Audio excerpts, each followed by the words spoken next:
Alright, continuing on, I can actually talk to Gumshoe a little bit now. So, Edgeworth's crisis. Yeah, why don't you tell me a little bit more about that? Although I already understand, like, why. I mean, it's the general public. Of course they would blame the prosecutor and, you know, that was in charge of it for using falsified evidence. Even if he didn't know. But why would Edgeworth be blamed? It's not like he knew the evidence was forged. Lana Skye is the guilty party here, isn't she? Nice job, Phoenix. Regardless, the prosecutor is responsible for the evidence he presents in court. Not only that, but as you know, there have been a lot of rumors going around about Mr. Edgeworth. Those who don't like him haven't been able to do anything because of his amazing talent as a prosecutor. But now with this, are there really so many people that hate him? Well, yeah, definitely. In our world, only those with talent to rise to the top. Mr. Edgeworth not only had that, only those with the talent to rise to the top. Mr. Edgeworth not only had that, but he's young. There's no better recipe I know for making enemies, yeah. Young, rich, successful, and in a position of power. Well, technically a position of power. Hey, police, keep up. Hey, Dick, keep up the good work. Oh wow, you got complimented. Yes, sir. Let's go out for lunch sometime. My treat. Yes, sir. You gotta take me back to that joint sometime, okay, Dick? Yes, sir.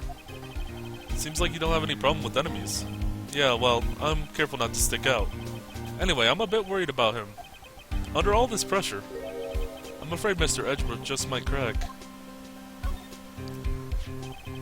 Actually, I took a look at the file early while the coffee was brewing. He seems genuinely concerned for Edgeworth. Well, did you find anything out? The only evidence Stark left behind during his final attack... His final attack? You mean... When he killed Prosecutor Marshall, he was trying to protect some girl. Me. It seems Detective Gumshoe never realized Emma was the girl. That's when he left behind the most incriminating evidence of all. Well, what was it? Oh, let's see. I think it had something to do with the murder weapon?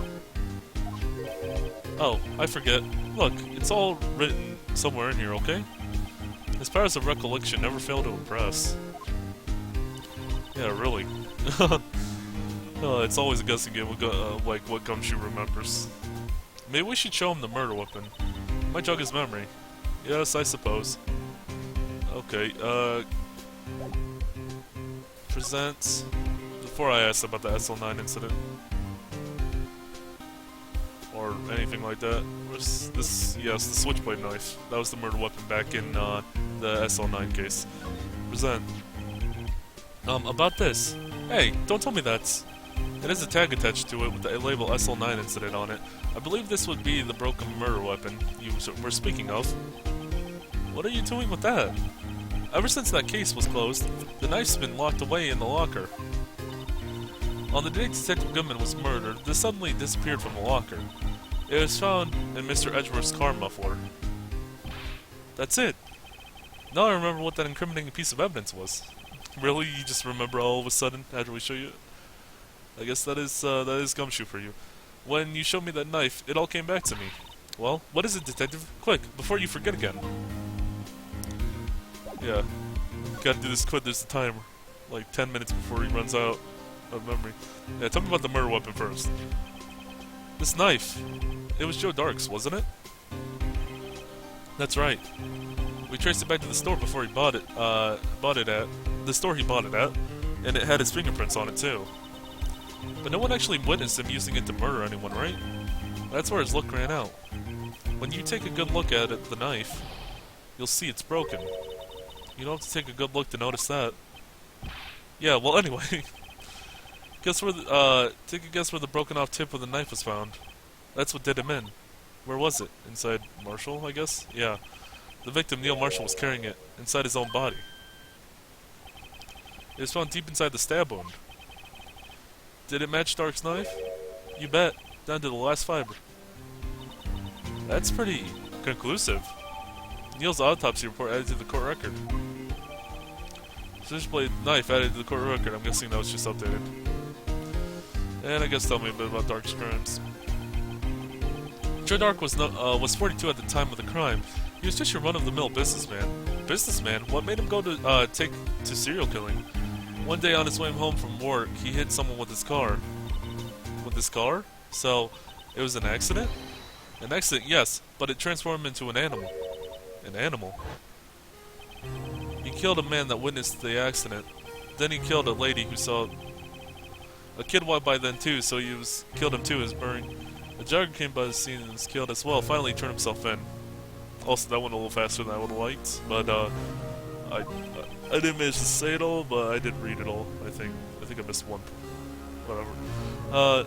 Seems he was a pretty careless animal. Of course, this is all conjecture. There wasn't a single shred of evidence. So he turned himself in. Yes, but in the middle of his questioning, he fled and murdered his final victim, Prosecutor Marshall. That crime was witnessed by someone too, but fortunately he was arrested on the spot. It's a good thing that last witness wasn't killed. That last witness. You must mean Emma.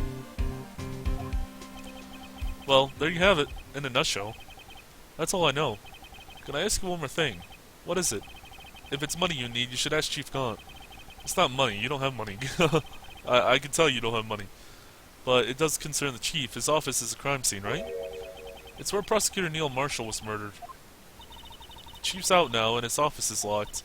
But we'd like to have a look around if that's okay. Well, any detective's ID card can unlock the door. What, really? But if I let a civilian in there, I'd be charged with breach of trust. Breach of trust? Simply put, I'd be canned. Oh. Sorry, pal. I don't plan on getting fired because of you. How about this ID card? It was Detective Goodman's. That won't work either. The data was deleted the day he died. Oh wow, that's smart. Oh. So, in other words, Gumshoe is our only chance of getting into that office. We gotta convince him, huh? I wonder if there's something we could show him that would change his mind. Let's see, what do we have in the evidence to... Well, let me go to the present first. Okay. What do I have that could really change your mind?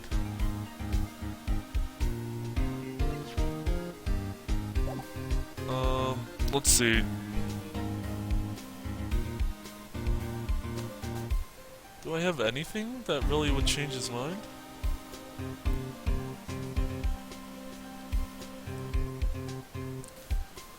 I don't think I have anything. I'm looking through... Well, whoops, I went out of it. I don't think there's anything right now that would... let me get in. Unless I could, like, present the pot in the picture, but I don't think that's... Yeah, that's not helping just yet. But that's later. That's for later. Where do I want to head to next?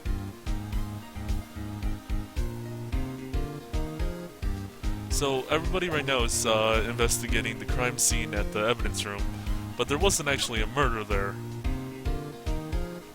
So I guess I could head over to the actual murder scene? Oh, I didn't actually... One thing I thought of during the crime, or during the trial, that I didn't actually do. Just one quick thing I wanted to check. If I still have it on me. Oh, there it is. Luminol testing. I actually did want to see if she was... Oh, she was on the telephone. Yeah, I just wanted to take a look at that. This blood must be from when Lana... No, my sister isn't the murderer. But she did call you, didn't she? At the time of the crime? And her right hand is bandaged. Hey, just whose side are you on? This has nothing to do with taking sides. So, this means that Lana's hand has blood on it. This just keeps getting worse. Well, that didn't tell me anything. I thought it would tell me something. Anyway, yeah, I guess. I thought I wanted to look at that, because it reminded me, or it just came to my mind afterward. What do I want to do here, actually? Maybe I could go see if Edgeworth's in. Is Edgeworth in now? Maybe, if I'm lucky enough. Maybe I could get his side of the SL9. Well, a bit more of his side of the SL9. Now that we have most of the information on it. February 24th, High Prosecutor's Office, room 1202. I wonder if Edgeworth is back yet. There he is! He looks like he's writing something. Huh? What are you doing here? He sure was quick to throw that paper on the floor. Oh, it's on the floor. It actually is on the floor now. Tough day in court, huh? Huh. I've come to live the past 2 years with rumors flying around. What's another allegation to me? Cheer up, Mr. Edgeworth. I'm rooting for you. That's Edgeworth for you. For you. Always trying to hide his real feelings. So, what did you want? Unlike some people, I don't have all day. Well, first, I'm gonna go look at that paper right in front of you. Let me look at that paper. I wonder what he was writing before. Come on, Mr. Wright. Let's take a look. Are you crazy? Edgeworth's sitting right there. Just distract him. I'll check it out. Hey, Edgeworth. Is that Detective Gumshoe at the window there? Oh no! He's falling to the ground. Hold on. First let me see what this girl... Hold on. First let me see what that girl is doing crawling around my feet. He didn't even look. What? Letter of... If you can't read, I'll read it for you. It says, letter of resignation. Oh no. Resignation? Edgeworth, you don't mean... I'm tired, Mr. Wright. I feel as if something inside me has died. But, Mr. Edgeworth, none of it is your fault. I know, the path I've walked. You don't need to tell me. And the path I've walked hasn't been a just one. I can't forgive myself for what I've done. And no one else should forgive me either. Uh-oh, I think he's serious. Mr. Wright, please, you have to do something. This letter of resignation, I wonder if I can use it for anything. Poor Edgeworth. Let me talk to you a bit.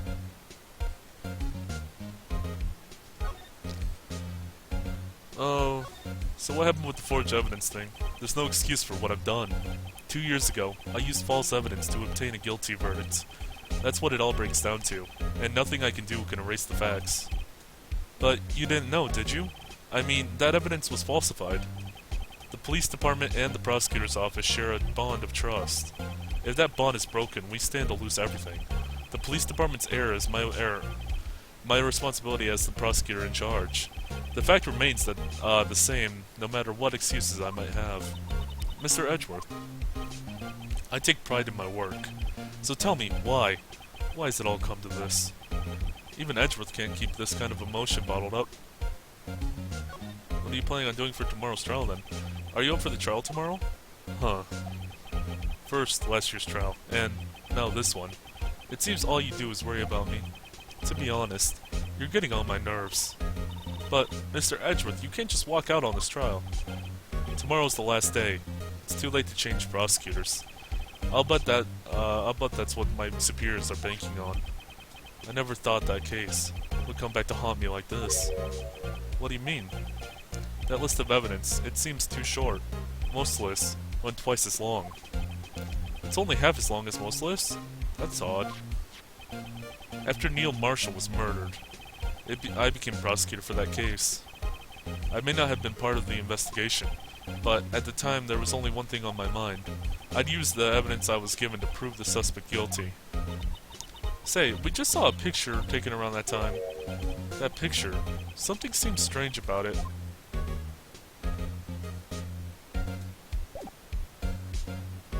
Well, I noticed the pot in the picture. Let me present the picture. I noticed the pot in the picture. And I'm pretty sure that's the same pot. Oh no, I'm not in the present area. Whoops. Present. Hey, look at the picture. Edgy boy. This picture was hanging on a wall in Chief Gaunt's office. Prosecutor Neil Marshall. He had just started making a name for himself. Looks like this was taken when he received the King of Prosecutors trophy. Speaking of that, there's something that bothers me. Yes? The trophy Mr. Marshall is holding. It's a little different than yours. Oh. Oh, it has a sword on it. I didn't even notice that. Whoops. I was not paying enough attention. I thought it was more the pot. Okay, it's a little different than yours. Yes, you're right. I remember now. Remember what? That was the official prosecutor's trophy used until that time. There's a story behind it. A story? Sounds interesting. Would you mind telling it to us? It's simple, really. contradiction.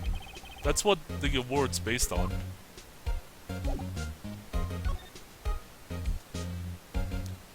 Okay, well first tell me about the day of the crime. Could you tell us again about what happened that day? The day Detective Goodman was murdered. You were participating in the ceremony over at the station, right? I've never cared for ceremonies, but I had to attend that one. Because you were awarded this? Those receiving awards can't exactly skip out on the ceremony. I finished up at the office in the morning, then drove over to the police department. You finished up at the office? Yes, just odds and ends. Clerical stuff. I didn't plan on returning to the office that day. That is, until I was asked to take something back. Take something back, the evidence, right? This. Oh, yeah, Chief Gunn asked you to hold on to that, didn't he? Yes. It was a piece of evidence. In the case that was closed half a year ago. He asked me to bring it back to the prosecutor's office. That's the story we heard yesterday.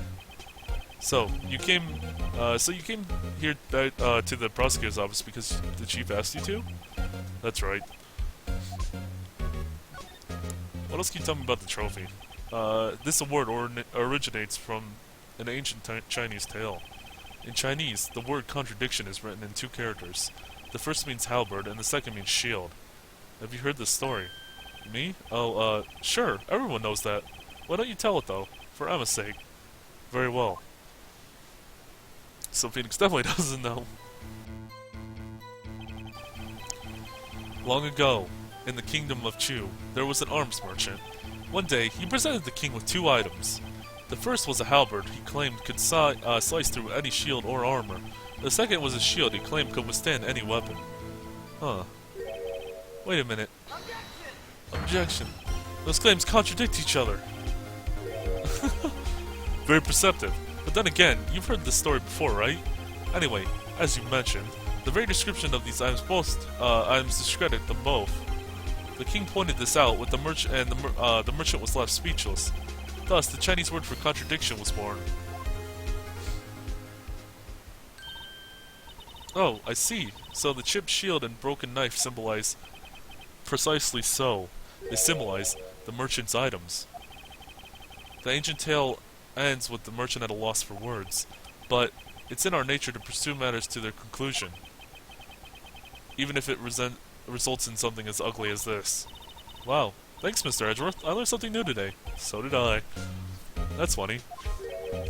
If that's so, then why were you only given the shield? You'll have to ask Chief Gon.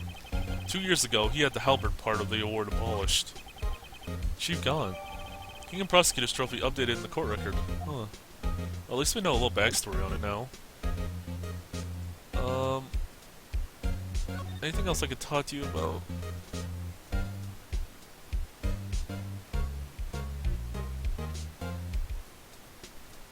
No, it doesn't seem like anything.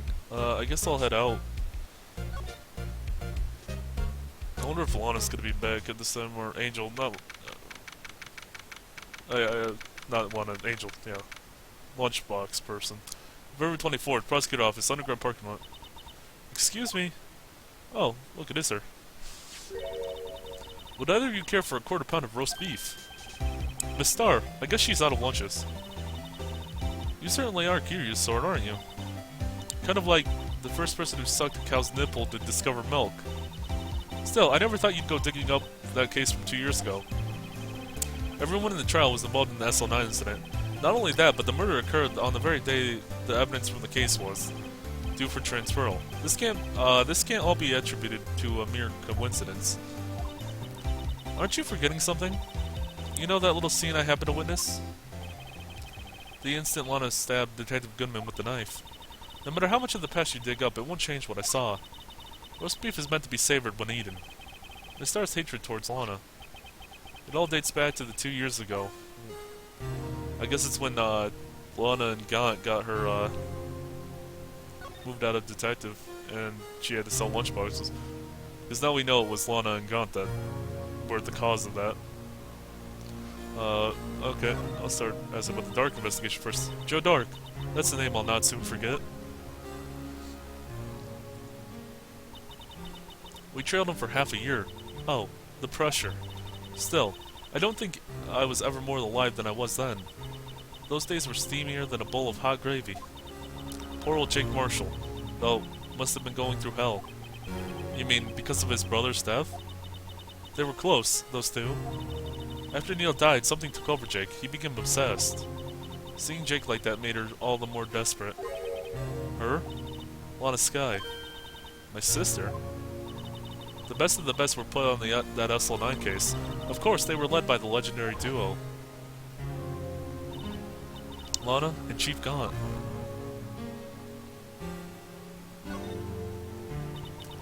That legendary pair was the reason we were able to keep up our investigations. That's why we were so shocked over how it turned out.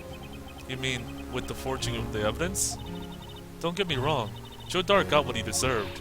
Still, it was obvious the evidence produced in the court was being manipulated. Items our team never found would suddenly appear while the other items were kept secret. But you didn't have proof anything illegal was done. I'm proof enough of what happened. After that case, all of us, save Goodman, were relieved of our duties, most without even so much as an explanation. Then, Lana Skye transferred to the prosecutor's office and became chief prosecutor. Lana always wanted to be a prosecutor. Nothing's quite as simple as it appears. Huh? Lana Skye was merely being used as a pawn. That's my take on the matter. She's being used? I want to know about this first. She's being used by Gaunt, wasn't she? Lana transferred to the prosecutor's office 2 years ago, didn't she? Yes, thanks to Chief Gaunt's powerful influence. Chief. That's right. Having solved the SL9 case, his position as Chief was secured. There is only one thing left for him to control, and then no one can stand in his way. The prosecutor's office. What? You mean, that's why Lana was transferred? If he can control the chief prosecutor, he could control the prosecutor's office. That must have been his goal all along. But how could he control Lana? I don't know, but one thing's for sure. Ever since the case ended, she's never been the same. It's only logical to conclude there must have been a reason for her change. At last, I'm finally getting close to the bottom of this ugly mess. Thank you, Miss Starr. You listen to me, rookie. It takes more than just ingredients to create a fine cuisine. I hope you turn out to be a better chef than I've been. Can you tell me about the legendary duo? Gaunt and Lana Skye. 2 years ago, Gaunt was chief detective and Lana was second in command. They were the best. They solved all kinds of cases together, didn't they? Gaunt's magnetism in particular was almost unreal. His magnetism. By that I mean his ability to attract evidence. He produced the most incredible evidence in the cases he handled. Incredible evidence? You mean... Oh, yes. There were rumors about him even back then. No one dared to confront him, though. I mean, yeah, look at that guy. I want to confront him. I take it she's talking about forged evidence. Yep. Back then, everyone looked up to Lana. All the detectives wanted to be like her. Really? Oh, yes. Myself included. I was a fool, really. She hated anything crooked, and always watched out for the other detectives. That's why she was so concerned for Jake. Mr. Marshall. When Jake's brother was murdered, she felt as if she had lost her own brother. If it wasn't for her, I don't think Jake would have ever recovered from the shock. That's what makes it all the more infuriating. The Star. That's why I'll never be able to forgive her. Why did she have to turn so cold after that?